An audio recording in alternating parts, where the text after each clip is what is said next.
That breaking news, the Nebraska State Fire Marshal believes a dust fire may have caused the Fremont plant explosion. Thanks for joining us. I'm Julie Cornell. And I'm Rob McCartney. It happened at the Horizon Biofuels on the southern edge of Fremont Tuesday, just before noon. This is what we know so far. We do know there is still a little bit of smoke coming from the building. Officials say construction of the building complicates putting out leftover embers. 3 people died in the explosion, including 2 young girls and 32-year-old Dylan Danielson. He was an employee there. Right now, the Nebraska State Fire Marshal's office and OSHA are investigating. And KETV News Watch 7's Madison Perales spoke with an expert to learn what could lead up to an explosion of this kind. And Madison, what'd you find out? Yeah, Rob, Julie, the Nebraska Fire Marshal's speculation is consistent with what the expert tells me. I found even the most upkept workspaces can have tragic occurrences like this explosion. Pretty symbolic of a dust explosion.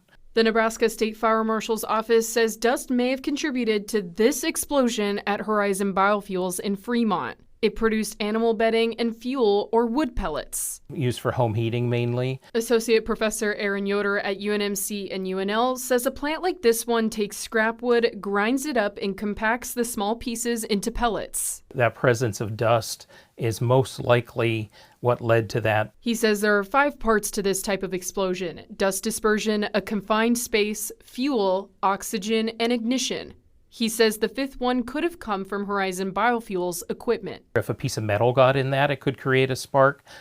It can also be hot bearings, so all the conveying equipment and other things like that can get hot enough to catch dust or other particles, start smoldering, and then turn into a fire. He adds the 90-degree heat that day could have played a role. Any sort of environmental conditions like that could have led to just the perfect sequence of things together to create the explosion. Once there's already a small flame or a small fire, the rest of it goes up quickly. He says time is everything. That's a matter of seconds. There are ways to keep the workplace safe. Housekeeping and reducing dust, or even misting areas like that so the dust stays wet or damp. Yoder says these types of agriculture-related explosions are rare. We see about 9 or 10 across the U.S. a year. He says even if a plant is doing everything right, we know these type of events still happen even with in the best cases.